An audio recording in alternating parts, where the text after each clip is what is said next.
everybody throws down and everybody's cheering for everybody. Like that's been one of our biggest things, was everybody wants everybody else to win.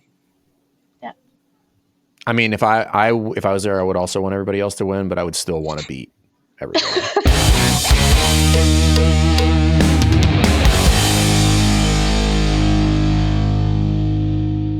All right, guys, welcome back to the Best Hour They Do podcast. Fern, podcasts are always better without Ackerman. I have two much better guests with me, Jess and Riley Yates from CrossFit Raw and Retro. I'm excited to have this conversation with you because while we have been working together for a long time, and we do a lot of communication, this will probably be the longest form dialogue that we have had since you guys started this endeavor. So first and foremost, kind of tell everybody who you guys are, where are you guys at, talk about your gym, that rad logo you guys made, all of it.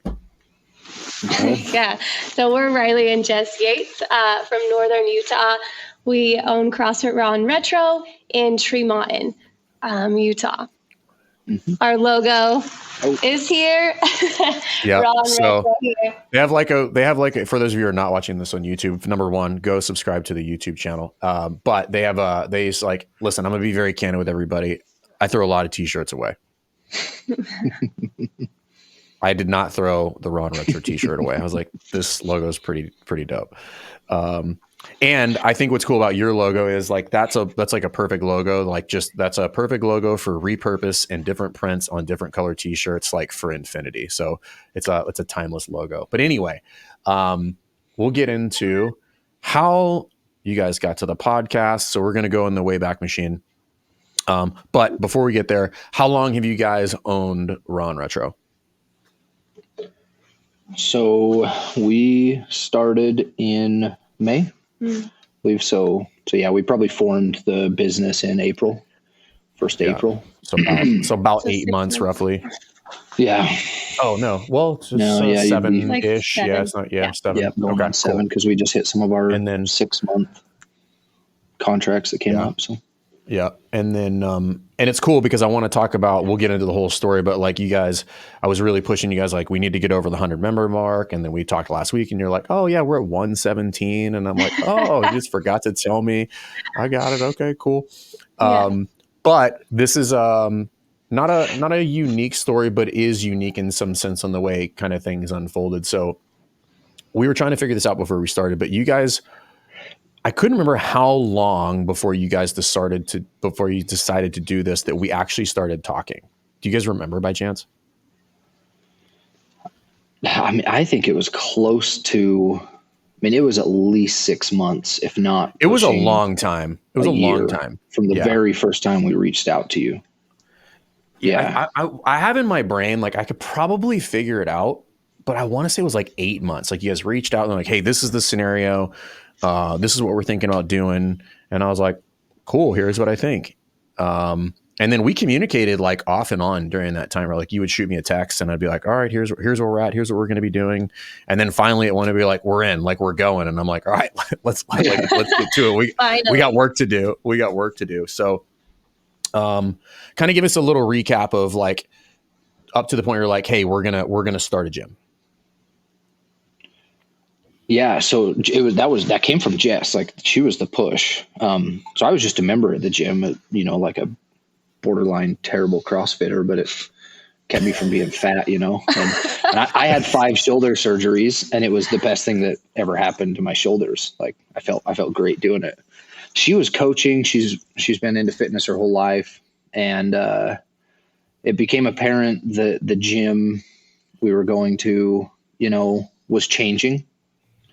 And she's like, she started seeing all these things that we could do that would make it awesome. That she's like, this is so cool, community, and I could do this. And, she got excited about just like decorating and she's like, this is my dream. This is what I want to do. And I'm like, oh yeah, well, we're never going to go on another vacation. Like we've got a 6-year-old, a 4-year-old, and a 1-year-old at the time, or Billy might've been like 6 months. She was a baby. No, she wasn't. I was pregnant with her. Oh, okay. So anyway, that's how far we've come. Even better. Yeah.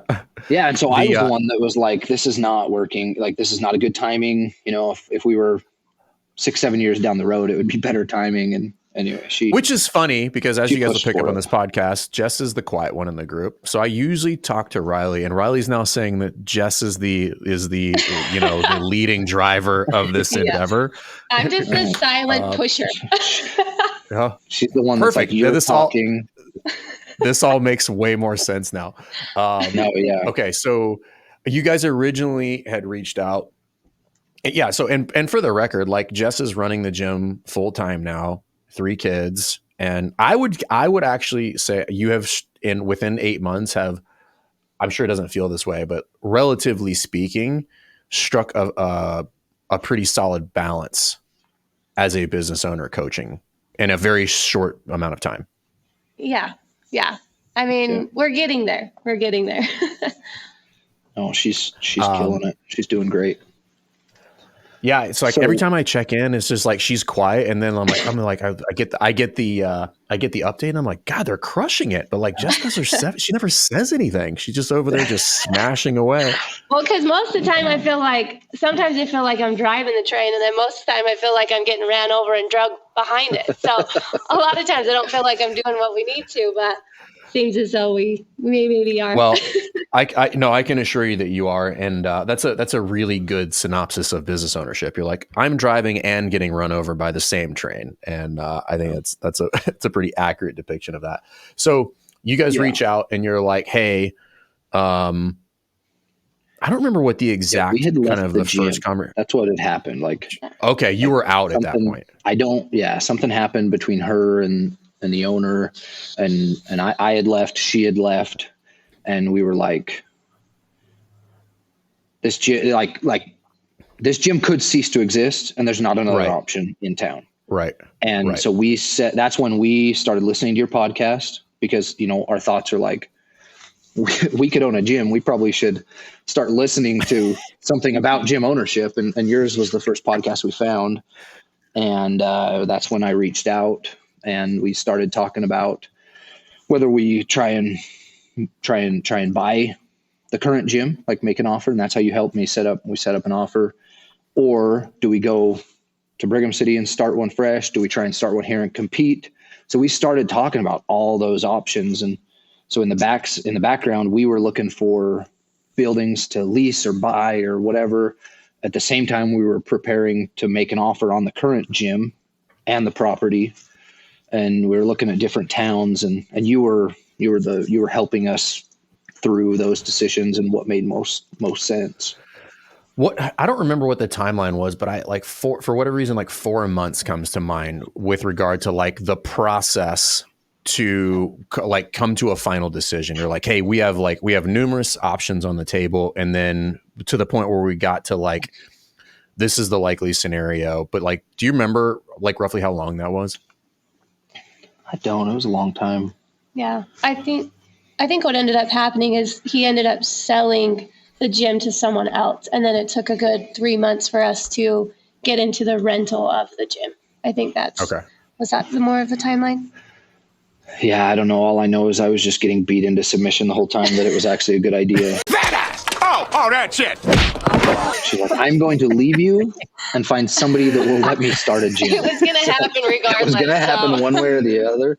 And so I finally got on board, and that's, yeah. But for all intents and purposes, like so, Jess, I'll let you kind of chime in here. So you guys decide to you're like, we're doing it. And what's that like? Because I'm kind of talking to Riley mostly via text, and he's like, we're looking at this space. Here's what we're thinking about. We're looking at the map. We're looking at how far people are going to travel, population, all that kind of stuff. We're looking at the offer, and I'm like, I don't know, like that may work. I'm not really sure. But so we go through all that, and you're like, this is what we're doing. What, now that I know that you were in charge the whole time, Jess, what were you doing in the background? I honestly was just pushing. Riley was the one doing all the hard work, talking to you and everything. I was she just wanted I think I took my friends around, and we tried to find an actual garage just somewhere. I didn't care where it was. I didn't care what we started at. I just wanted to find a place and get going. So while he was doing all the hard work, I was just trying to find literally a shed to start something in. She went through this emotional roller coaster where it felt like it was going to happen. And then that didn't work out, and it felt like it was going to happen. And we had decided to go to a competing town, and we almost signed a lease on a building, but we would have been starting scratch. No real member base. There was a few that we would have pulled, and we almost signed the lease. And then at that point we were like, no, we're staying with this community. If we can't buy that gym, or it doesn't, we don't have an opportunity to take over that member base, we're not doing it, basically. So she was like in this dumpsterville of it's not happening, to then the old gym owner sold the building with the equipment included on a 1031 land exchange, like a tax exchange. Mm-hmm. Yep. And the new owner reached out to us and asked if we'd be willing to sign the lease. And that's when I called you. I'm like, bro, hey, we're going. It's We're happening. I was like, all right, Yeah. well, I'm gonna need you guys to get going real quick because we have like 87,000 things to do. So, Yeah. but Happened fast. when that happened, it did happen fast, but you still had time to plan. It wasn't a ton of time, but we had a time to get some things in order. So during that time frame, we had kind of started lining some things up to the extent that we could, because we hadn't technically started working together. But so you essentially assumed, we'll call it like a kind of a not a hodgepodge, kind of like a scattered community is probably the best way to put that. Is that fair? Mm-hmm. Yeah. Okay. Yeah. So Yep. you guys are getting ready to walk into this. Like, what are you thinking at this point? Because that's like most gym owners' like worst nightmare. It's just like dealing with like pitchforks and torches. Get your torches! Pitchforks! Can't be an angry mob without pitchforks! And they're like, everybody's upset, Well, those pitchforks weren't at us necessarily, so we were okay. But yeah, we were good. I don't know. Yeah, man, we were just trying to figure out, because we kind of had a handshake deal, and then we had to almost wait in silence until the actual sale went through. So we Right. handshook with the new owner 3 or 4 months before they actually signed on the dotted line, and last Right. minute it got a little hairy to where we were like, oh my hell. So we formed what we called a leadership team on the background that we met once a month, and we started just talking about culture and community and like simple things, like what does the whiteboard mean? Like what, how do we get people to like check their ego and not care about their scores and worry more about like what is our training mentality?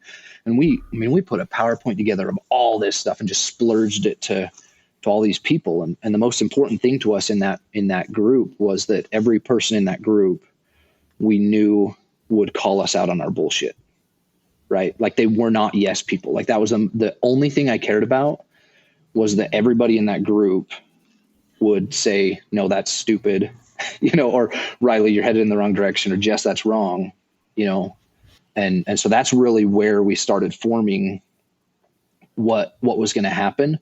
So when the time came that the papers were signed and our lease went into, it was going to happen. The next stress point was we did the town hall announcement, and we invited everybody out, and we're standing here wondering if man, I hope 10 people show up. Yeah, I was nervous. Yeah, and hundreds of people showed up. And that's I was where we going to just say, I talked about recall, everything. yeah, I recall the town hall going like really well. Yeah, Yeah. it did. That was really reassuring, because I think that was one of the biggest things I was so nervous about. I'm like, what if we only have 10 people show up? Like, how are we going to do this? And 5 trickled in, and then 10 trickled in, and then 20, and then the whole parking lot was full, and the whole, down the street was full of cars, and the parking lot across the street was full of cars. And then kind of right then is when I knew this community is going to support us, and we're going to be able to do this. So that was kind of one of the biggest things for us, that we knew we could do this. Well, and it's hard because we're not we haven't been in the CrossFit space for years and years and years, we're not the professionals when it comes to the methodology and the movements and coaching. And the old owner was, man, he had a lot of knowledge and experience. Like like a ton.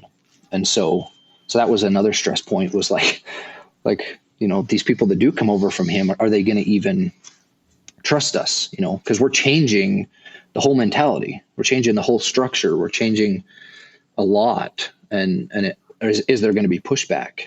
And, there's been some things, but for the most part, man, everybody's jumped on and been super excited about a fresh change.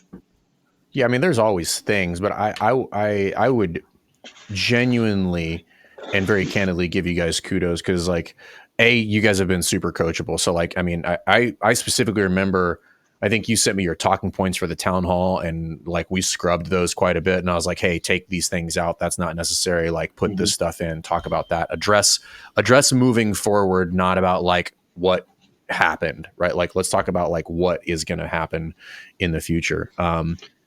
Do you guys, when you're like, hey, we're starting, I don't remember like what did you, was it like 70 something people that you got right out of the gate ish? It's like 64, something like that. Okay. So when we did the town hall, we had our sales portal on the Instagram. We had been posting, I think we'd been posting at home workouts for like 2 weeks for everybody. And so we were gathering this following, and we were posting like these at home workouts, and everyone was commenting their scores, because the gym closed for about 15 days before we got in. So yeah, we posted the sales portal on there, and then we put the link up on the whiteboard in the town hall. And so, yeah, that from that day, we did away with the 3 day a week thing. And so that was hard for some people. But yeah, it was right around 60 people. And then we've just been hammering from there. Like the sales process was kind of tough for us to get used to. And Jess she's really got the hang of that. Well, that's where I wanted to go next, because essentially like you guys, you took it over, you got kind of 60 or the kind of this core unit out of the gate. But then since then, in that roughly 7 months, you guys have doubled. So you've doubled in size in that time frame. And Jess, you and I went back and forth quite a bit on the sales process, and then a little bit later on the onboarding. And I think it's cool for you to talk a little bit about that, because like a lot of people struggle with that portion of it, like the sales, like how do I communicate this? I don't know if they're going to want to do it, all that kind of stuff. Like what was that? Because you to your credit, like marched through there like a champ, but I do know that was not easy or fun for you. No, it wasn't. And it's still one thing I really don't love to try to sell anything, right? If they like it, and they'll come. But I think the more I realize, if we just make a really good experience the first time they come in, I don't have to do a whole lot of selling, right? If I welcome them in, I make them feel confident, I have great people around me in the gym that welcome them as well. They just want to come back. And so, yes, there is kind of a sales process to it. But for the most part, if you create a really good environment, there's no reason people don't want to come back. And so that's kind of where I'm at right now. And I do have really good people around me to help that, but I still have a long ways to go in that process. But that's kind of where I'm at right now. Yeah. I think the big, go ahead. I think people just see that she cares, like that's a big thing. I think that's, again, I think there's a, actually I know there is, because I've been through it and I watch people go through it all the time. There's a disconnect where people think that you cannot be both customer service oriented and pragmatic at the same time. Meaning like those two things have to be at odds, and they don't.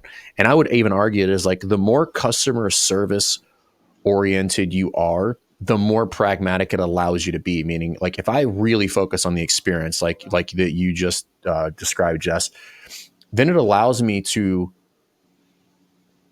offer like a fair price point that has good profit margins, that allows me to run a functioning business. And I don't feel bad about it anymore, because I'm like, no, this is a really good thing. Like you're coming in here to a group of people that is awesome, and we offer a good, solid product.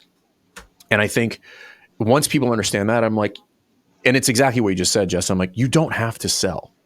Yeah. Just give them a really good experience, and very few people will say no. Right. Yeah. Yep.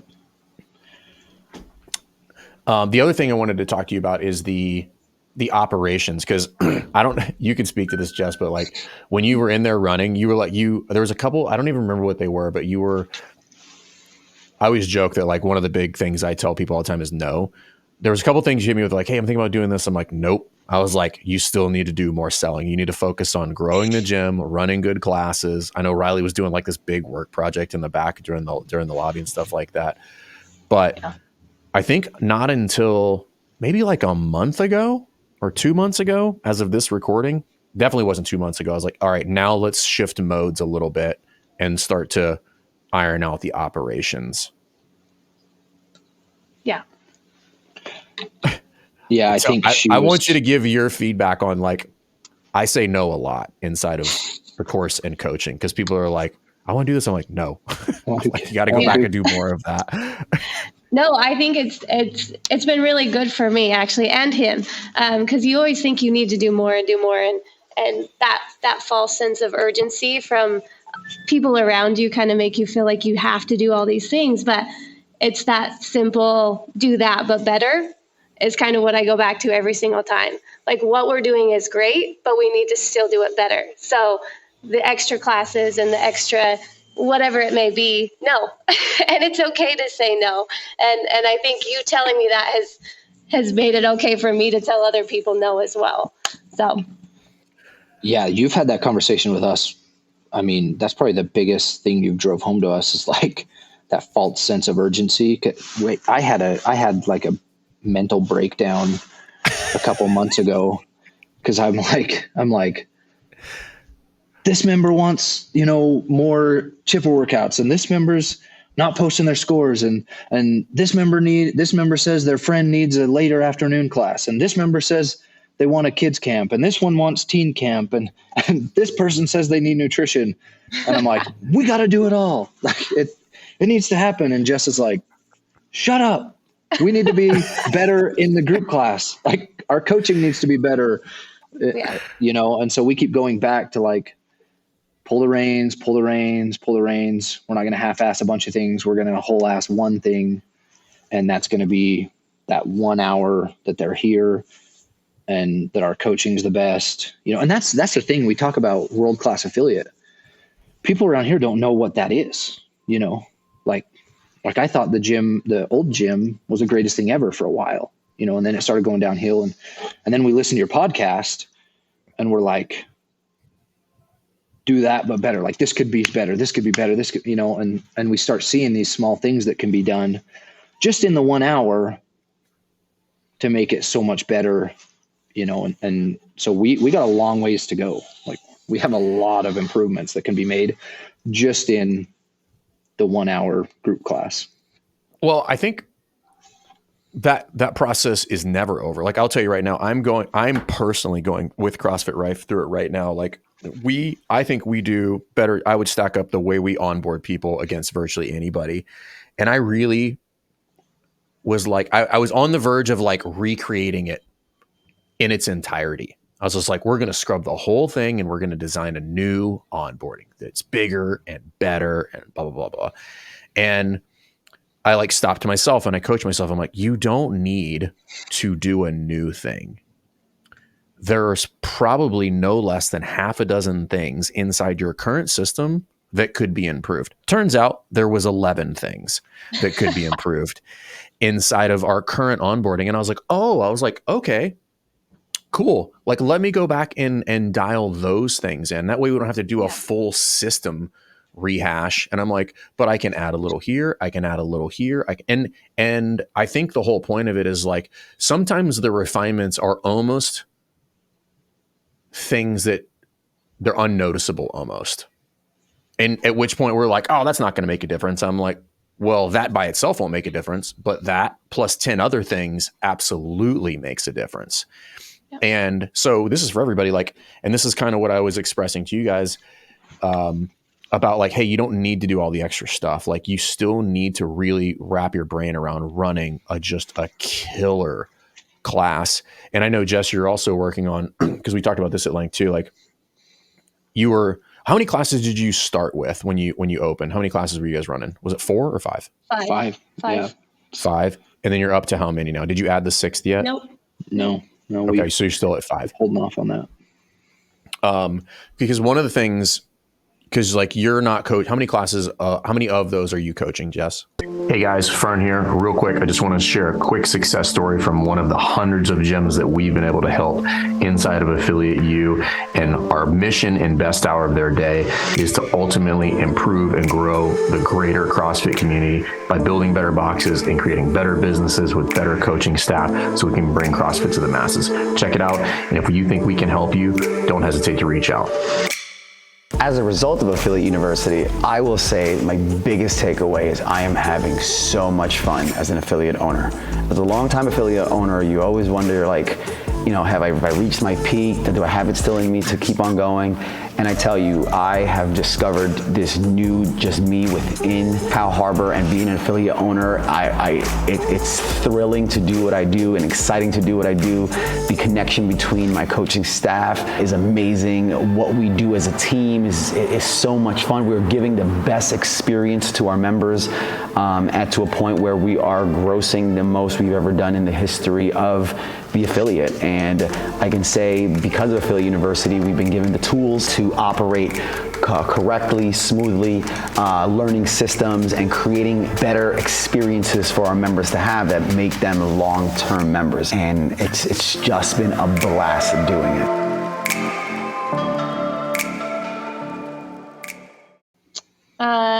Weekly 5 classes a week. Right.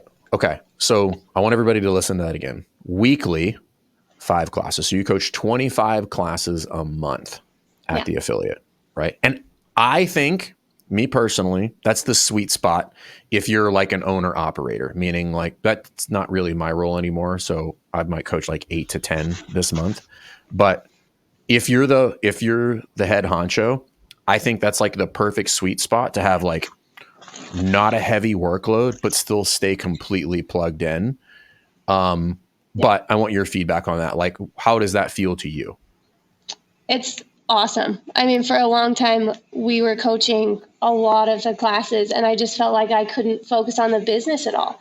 Felt like I was lagging behind big time on the Wodify end of it, on getting to all the members, all of those kinds of things on the business side. And so when we finally got to a point with our members that we could add some more coaches in, and that took a lot of stress off of me, and then I was able to coach just exactly what I wanted to. Now I have the time to do the things behind the scenes, right? To make sure everybody's getting contacted and things are running well, in Wodify, and the programming is what it needs to be for the community that we have. Those kinds of things, I actually now have time to do that where I didn't before. So 5 has been really good. 5 is great. That's like the dream as far as I'm concerned. What is your collectively from a standpoint of Raw and Retro? What is y'all's approach on programming? How do you approach that topic in general? Like, what programming are we going with? Well, if you use an outside source, but like, how do you approach the idea of programming, right? Like, if you do one if it's outsourced, do you modify it or do you lock it in? And then how do you communicate that and work on that with your coaching staff? Yeah, so we do use CAP. That is the programming that we use, and it works really, really well for our community. I don't necessarily use every workout that they have. Now that I have time, I like to look through them and make sure that they are applicable to our community. And if they're not, I just change them up a little bit. Our weekends, sometimes we make partner workouts because those are a little bit more fun. For the most part, we stay pretty well on track with them, but there are a few that I'll go in and change. And then I just make the coaches aware of that the Sunday before the week starts. So I'll just be like, hey, check out CAP before you look on Wodify or whatever it may be, so that they're aware of those changes. Yeah, sometimes we'll make them longer or shorter. If there's a lot of time domain workouts one week, we'll move some of them to AMRAPs and try and get people to. So we came from Comp Train, and a mentality in the gym of like drive your head through the brick wall every day, and that's how you get better. we're really trying to like peel the onion back on that and help people understand, like, you know, a little bit better every day recovery. You do not have to redline every day to get better. And I think, you know, most people grabbed onto that. There was a few people that were still like, you know, felt like they need like a 30-minute 7 movement CrossFit workout to feel like they were getting better. And we're trying to help people understand that there's a better way to train for longevity. And that's really what we're looking at. So what's been your biggest hurdle, if any, in that process of kind of a mindset or a culture shift? I'll let you answer that.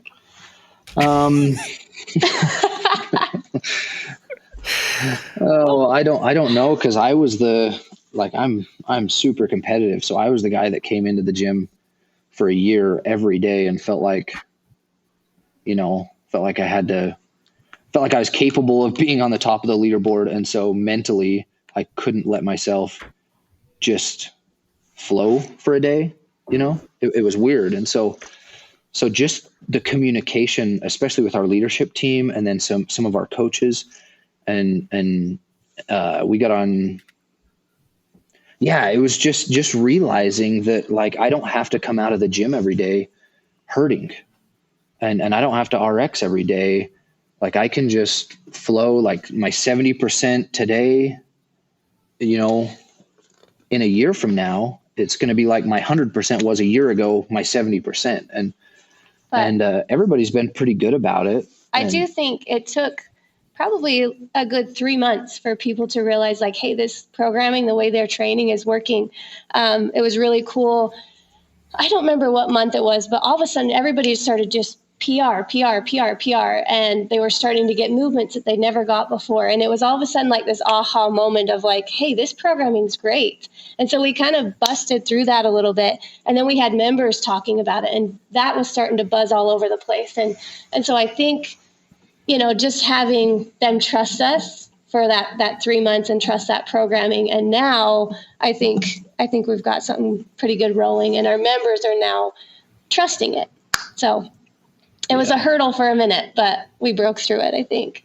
Well, just 3 months is not that long. I know it feels like an eternity when you're trying to shift culture and mindset, but 3 months is a pretty fast turnaround to get people into a new groove and get people to buy in on things like that.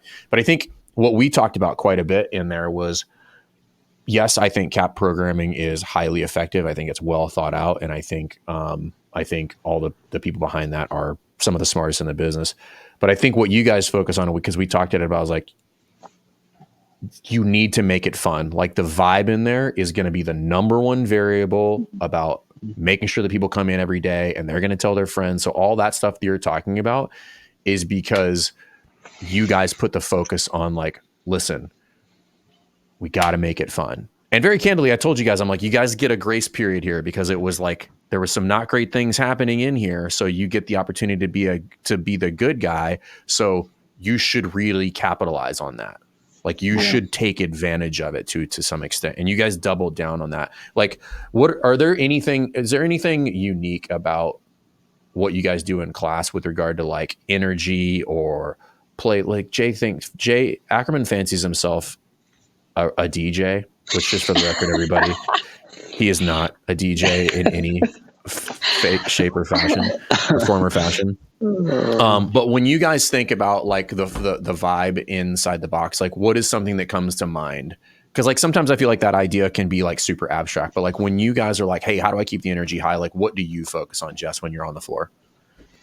It's a good question. I mean, obviously you got to have good music playing for sure. So I understand that, but I really think that I give credit to our community 100%.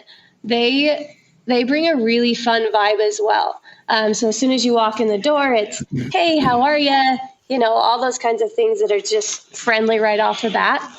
And then they kind of take it on for themselves a little bit and make it what it is. But just keeping high energy, getting excited for those who are PRing and making those changes kind of makes a difference too. Yeah. Yeah, credit to the past gym, like the core members that have been doing it for a long time are just incredible. I mean, just great people, like tear their shirt off their back and give it to you. And so you walk in, it just feels like home. It's so fun. Everybody wants to be here. I mean, the fish tank helps. Oh my. But yeah. So actually, talk about it. Oh, you can't just breeze by it. So like you guys, because this is important, right? So talk about because you guys are kind of referring to I don't know how significant a renovation it was, but it wasn't small. Is that fair? Yeah. It's pretty. Yeah. Decent. It's been a lot of work, and honestly, it looks nice in here. It looks inviting. We still got a lot to do, but the biggest thing is people just feel like you care, right? Like we care about this space. So when they walk in, it gives off that vibe that, oh, this is new. These people care. They want to do this. And then you get to the whiteboard and you've got a coach. All our coaches are incredible. They all care a lot about the people, like, and it comes across that way. And so from the second the whiteboard brief starts, everybody's friends, they're joking. There's a lot of laughter that goes on in our classes, almost to the point that it tortures the coaches because there's so much laughter going on. But like when the music kicks up, everybody gets after it and throws down, and there is zero negative competitiveness in the gym right now. And that's one of my favorite things, is that everybody throws down and everybody's cheering for everybody. Like that's been one of our biggest things, was everybody wants everybody else to win. Yeah. I mean, if I was there, I would also want everybody else to win, but I would still want to beat everybody. So that would Yeah. no. So two hard. questions. So first question is for Jess. Jess, were you also uber competitive, or are you uber competitive from a training standpoint? Oh gosh. I would say yes. Yeah. Yeah. Dude, everything in our house is a competition. Yes. Well, listen, my house is no different. I literally this morning left the house, gave my wife a kiss, and I was like, I've enjoyed beating you in this argument. Have a great day. Sounds about You like need to ours. Yeah. You need to ask Jess's dad that question. Like, I've heard stories of her dragging him out to the backyard in like terrible weather conditions and making him throw the ball. She played college softball, so she'd make Right. him throw the ball with her, and she'd get mad at him because he wasn't doing it enough or hard enough, and she'd like throw it and hit him in the leg and the shins, and like, no, I have heard these stories. Oh, like her dad tells some great competitive stories. So then I have questions, because do you have or have you struggled at all, Jess, with kind of separating your persona of an athlete from a coach, right? Because a lot of people struggle to separate the two, and then like really competitive athletes don't always make great coaches. Yeah. No, not necessarily. I mean, I coached high school softball before I ever came into anything like this. So I think that transition from college to coaching high school kind of gave me that gap that I needed, and so then coming here, it's completely different for me. I actually worked in cardiac rehab before, after I graduated. And so I always knew that I wanted to help people in some way or another.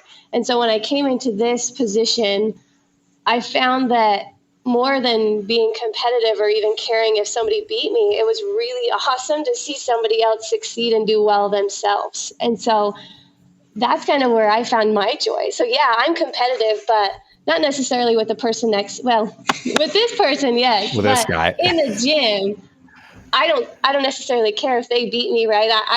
I am going against myself. And so when I'm coaching, I just really want to see people succeed. And that's why I wanted to do this in the very first place. I love that. That's cool.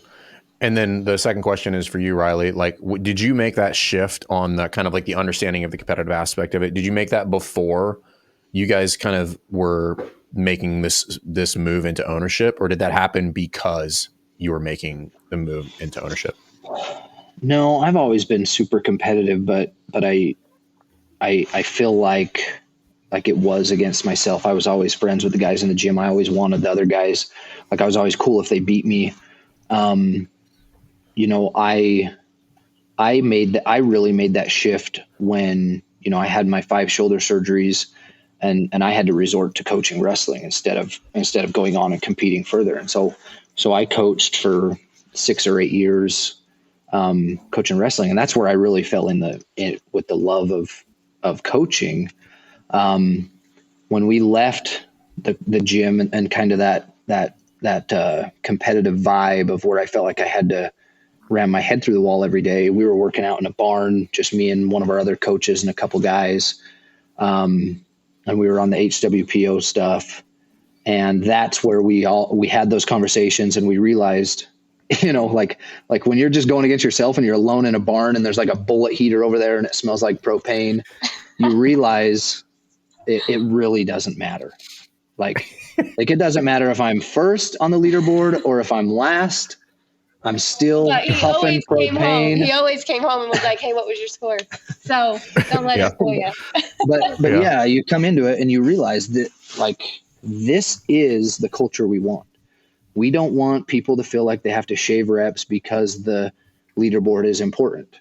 We want people to feel like they just come in and they're getting a little bit better every day. And whether you smash that workout or the workout smashes you, it is great. We made it. That was the best we were able to do that day. And we're getting better. And yeah, the leaderboard is just for tracking purposes and to see where you're at. Like, so that, because we wanted that culture, I had to develop that mindset. I had to shed my own ego and I had to just come in every day, and whether I was the first or last, be happy about it and know that, you know, that's where we're at. Well, I think there's a couple things that I wanted to bring up that are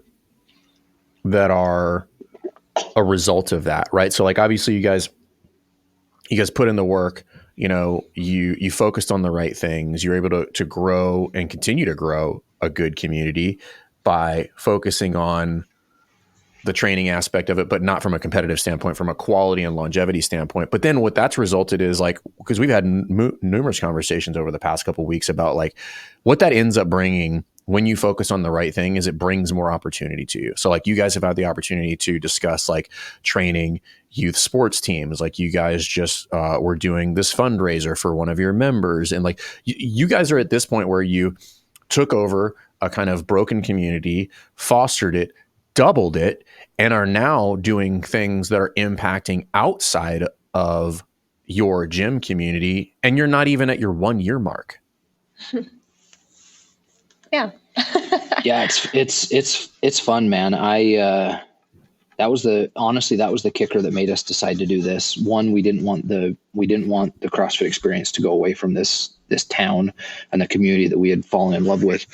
Two, I work at the John Deere dealership, and I've worked around some amazing killer leaders, and we do really, really, really well. We're you know, one of the top John Deere dealers in our company in the area.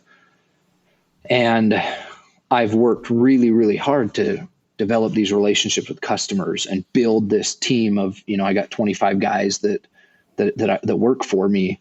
And it's been really, really fun to build something for ourselves. Like what I learned there from all these incredible leaders, and by screwing up a lot and making a lot of bad decisions and mistakes and being immature and things, to be able to do something ourselves and apply some of that knowledge and build something for ourselves has been incredibly challenging, but very fun. And we're excited to see where it goes in the future. And it's been amazing for me to watch her go from like a mom that wanted to run this gym to realize there's a lot more to this than I expected, but to see her adapt and grow and now she's just killing it and organized, and like that's been super fun to watch too. So with that, Jess, like always think this kind of aspect of it is most valuable for other people. So we've kind of talked about like where you started and kind of where you guys are at now, but like, what are some of the things that you've learned along the way with like mistakes that you made, or something that you thought was either true that's not true, or vice versa, something that you thought was not true that is true in this whole process? Because like you're the head honcho, like you're quiet, but like you pull the strings, like 100%. you are the puppet master in this whole thing. So what are some things you've learned in this process that like for this point, like for anybody to learn, whether it's somebody who's considering opening a box, for somebody who is new to box ownership, or somebody who's in 5 years and it's just like, I feel like I'm like flailing around here? Oh, geez. That's a big loaded question. I don't know. I think in it all, I've learned that, like, personally, I can do hard things. I didn't think that I could really own a gym and run it well. And I think making mistakes is a big thing, and a way that you can get better, right? Like I talked earlier about feeling like I'm driving the train and then feeling like I'm getting ran over by it. Most of the time when I'm getting ran over by it is when I feel like I'm learning the most, right? When I make the mistakes, that's when I feel like I'm doing the best. And so I guess I would just say, it's okay to make the mistake, learn from it, and move on. And that's kind of how I've gotten myself better and kind of pushed myself through to where I'm at. I still have so much to learn, and I give a lot of credit. I don't like to, but I'll give a lot of credit to him because he's helped me a lot through it. Certain situations into like how to deal with communication things and how to run a coaches or a leadership meeting and things like that I had no idea, right? Like I just take care of 3 kids all day. I don't know how to manage 25 people or even 7. So, Dude, she graduated college and never learned how to save something on a jump drive. So she's like running she's a jock. Modify, She's a jock, right? I'm a jock, right? I get it. We're like, listen, I'm good at bouncing a basketball, dude. Right? I got through it. She couldn't save something to a jump But, drive. Well, I mean, listen, in your defense, I'm going to stick up for all the moms here. Like, listen, I think raising 3 children is the equivalent of running a 25-man team. So I want to be fair here. It is, dude, 100%. But I do think my passion has probably got me the furthest where I'm at right now. It's been hard and it's been stressful. And at times I've been like, man, maybe we shouldn't have done it right now with 3 kids and where we're at in our life. But we ultimately, and I personally, just love what I do. And I think that has continued to push me to get better, to continue to get people rolling in here, and to just make this place something really great. Well, I think you learn to say no. Or that's one of the biggest things that we've learned is it's really hard, especially you do away with a 3-day-a-week membership and you get people that come in and they're on 2 weeks, off 2 weeks, and they want you to work with them. Or, there's just, they don't want to drive 15 miles and they're runners. And so they only want to come 2 days a week. And like it's every day somebody wants. You're speaking to a lot of people right now, Riley. People are like, what? Like that happens to me too. Yeah. Somebody wants special treatment and learning it. Like, it's okay to say no. This is what we're offering and this is what's available. And she's really good at that. I'm the one that's like, well, we could like do this and that and we can do, and she's like kibosh on it. I'm like, tell Riley to stop wheeling, dealing over there, right? Yeah. Yeah. But and I think the other thing that we've learned a lot is that we can do this together. Yeah. Like for a minute it was rocky there because I'm the leader at the dealership that's like, I am super straightforward. Like I'm not a micromanager, but I'm going to tell you how it is, and I'm not going to sugarcoat it. And so that was our relationship at first, being business owners. And she would like get so mad at me. And then listen, I'm going to tell you guys a story. I haven't told you this yet, but I feel like now is an appropriate time. When we first started talking, there was a handful of times we were like FaceTiming or something. I don't FaceTime everybody, but for whatever reason, we were like maybe FaceTiming or on a Zoom or something on my phone. And this is not a joke. At one point I thought, I was like, I think this dude's going to make his wife run this gym. And I'm not really sure she wants to. Because like you were the assertive one, and that's why like this is really funny to me. Because I'm like, oh, I was like, she's actually the mastermind behind all of this. But I was legit. I was like, I think this might be an abusive relationship where he's going to force his wife into some sort of indentured servitude by running a gym. That's amazing. Yeah, dude. No, I was trying to talk her out of it. Like, this is not a good time. Let's wait 5 or 10 years and we can do it. And she's like, we are doing this. And you are going to help me. But if we get on a podcast, you're talking, I'll talk when I want to. Those were her orders this morning. You're talking, I'll pitch in when I want to.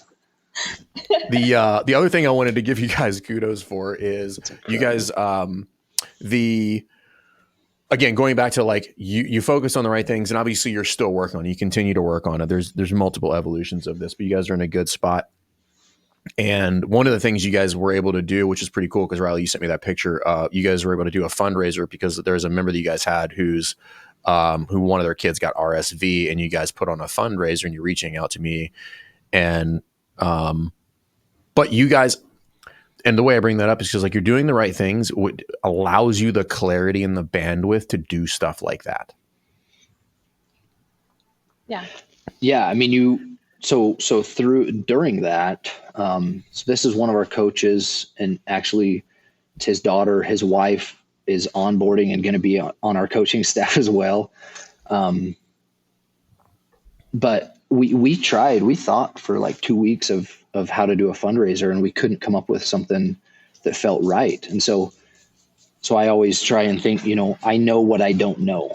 I've never ran a fundraiser. So we reached out to one of our members who's done a bunch of fundraisers, and she instantly had an idea, which set our minds, on this roller coaster, and we were able to come up with something.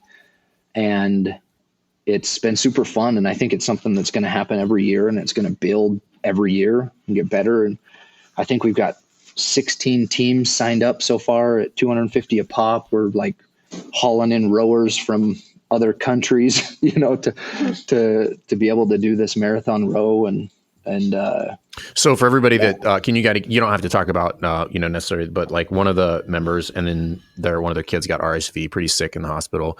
But so the fundraiser is what exactly? So the fundraiser is it's actually called Birdie's Reindeer Race. It's going to be a marathon row. So we're just going to set up all the rowers like reindeers, and have every team come in at 5:00 and row until they're done. Teams of 4. Each team has 4 members on there, and they paid $250 to get in. And it was really cool that the minute I put it out there, we literally had like 14 teams like that.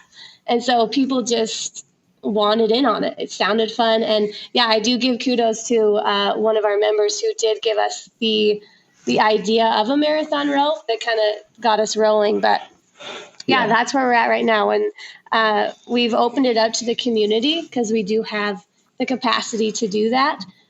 Santa's going to be here. So we're hoping to bring in some other people who maybe don't know about us a whole lot, and get them seeing what we do here. Well, the vibe is going to be the rowers look like reindeer. Yeah, you sent me the picture, like you had like decorated the Mm-hmm. I was like that's creative. Santa. I like that. Like they're going to be towing Santa, and then the community is going to be able to come in afterward, like an hour into our marathon row. Well, the community will be able to come in and bring their kids to see Santa, but also they're going to be able to see what's rowing, and then all the proceeds will go to this family. Mm-hmm. And then it'll always be called Birdie's Reindeer Race because she's the reason we're doing this. So she will be involved in it every year. And next year we will donate to somebody else, and so that'll kind of be our annual fundraiser around Christmas time. So super pumped about that. What I think is important here is that what I hear a lot, and what's coming out of this, at least what I have kind of already experienced with you guys, but what's coming out in this podcast is kind of what I've talked about in some of the lectures that I give. And when I'm talking about like building an affiliate at the top of that pyramid, if we're thinking about what's the purpose of running a really high quality CrossFit gym, it's impact, right? Like impact. And Jess, you brought it up, like you love your job, right? Like you're happy doing it. That's impact to you. You guys are able to bring on staff. Like that's impact to the staff. You gave a community a home, right? That didn't have a gym anymore. Like that's impact. You guys are doing fundraisers for outside, for the rest of the community, and then bring people in to raise awareness. Like the whole point of all this, and really what I hope people take away from like really like our mission, my mission for Best Hour and this podcast is like the whole thing is to drive affiliates to be the most admired gyms and gym owners on planet Earth. The end, full stop. And I don't mean like fitness. I mean, like when you look at what they're doing and the impact they're having as far as health, wellness, impact in their overall community, these are the kind of stories that we're talking about. Like this is the kind of shit I want people doing. Yeah. And you guys are doing that. And the impact is it's obvious. You guys are crushing it. And I'm like just personally proud of what you guys have done, because that was a pretty steep uphill battle. And you guys are going to continue to crush it. But you guys have stuck to the basics. You continue to get better. And you're realizing like what this all is all about now. So kudos to you guys for that. Thank you. Well, thanks you guys. You guys have helped us a ton along the way. Like we were pretty lost as far as steps to take. And so that's what you guys have helped us do. And for anyone that's listening, that's thinking about doing this, I mean, we're not games athletes. We're not super wealthy. It didn't take a lot of money to get started. Just an idea and hiring somebody that knows what we don't know, and a little bit of drive. And here we are building something for ourselves, like you said, that's going to help the community. It's going to help our members have a spot to train. It's going to bless their kids, with somewhere to be. And we're offering, people income, our coaches have an opportunity to make some extra money. And it's just, that's the whole idea is create opportunities for people around us, and that's what's the coolest thing about having this thing. So cool. Well, listen, I don't think that there's any better place to end than right there. I'm glad I got to figure out many things about Jess that I didn't know. That I'm not in an abusive relationship. Yeah, you're not in an abusive relationship, and that you are actually the abuser here. And so, Riley, if you ever are in danger, just text me 44444, and I'll know that you're in distress. I got your number. Yeah, but no. I hope everybody kind of took some things away from this podcast. But again, just bringing you guys on and like talk about that journey, because it's been cool to watch you go through that, because it's kind of a non-standard kind of like path into gym ownership, the way you guys did that. And if anybody's listening, if you guys want to reach out to us, book a phone call. We're happy to talk with you guys about like what Affiliate U is about. But highly a lot of suggested. it is. Yeah. Well, thank you. I appreciate that. And if you want to reach out to anybody we worked with, this is a perfect example of the folks we work with, because we truly believe in the CrossFit community, what it has to offer. So thank you guys. I won't hold you up anymore. We appreciate you. Keep crushing. And anything else you guys want to say before we hop off? No, thanks for having us. Yeah, absolutely. My pleasure. All right, Drop gang. We'll in see if you you're guys in Tremont, Utah. Yeah, in Tremont, Utah. Go there and get yelled at by Jess. We'll see you guys next time.